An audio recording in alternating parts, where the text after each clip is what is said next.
Want to know the best way to send money to the Philippines? Stay tuned and I'll explain how I do it.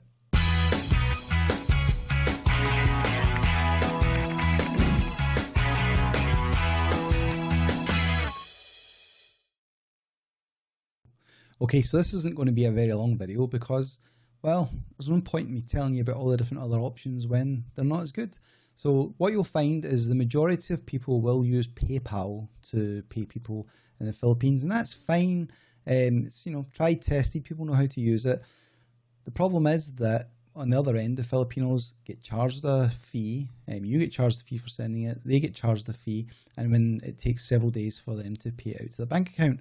Whereas if you use what I use, which is Transferwise, link will be in the description, click on that. With Transferwise, you can set up bank payments and they can arrive in the Philippines within an hour. I'm not kidding you. Literally, I send them from Spain, I send them from the UK, and they turn up less than an hour. At very, very worst, it'll be a day and people will have to wait, but paying with Transferwise gets you the best exchange rate and a very low fee to do it, and it's the way that I use to pay all my staff in the Philippines. They have to have a Filipino bank account, which surprisingly sometimes new starts don't always have it. They've been getting the money paid out through their mum or dad's account or something like that if they're young. Anyone who's older has a bank account though.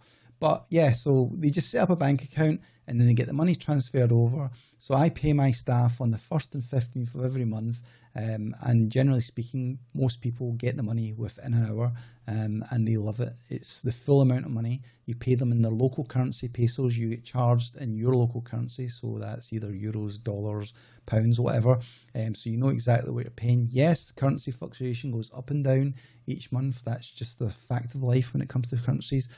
But when it comes to getting paid, the Filipinos are getting paid in their local currency. They know exactly where they stand. They know exactly the right amount of money. And that saves you, for example, when you advertise a job, instead of advertising it in dollars or pounds, which they have to translate and try and work out, you can advertise it in their local currency, which is easier for them to understand. And you know they're going to get the exact amount of money. So yeah, Transferwise, links in the description, check that out. If you like this video, give it a like. If you've not subscribed already, subscribe if you're into anything to do with hiring people from the Philippines to help make your business life a lot easier, or even your personal life. So yeah, share this video with anybody who you think would be interested, and I'll see you in another video. Bye.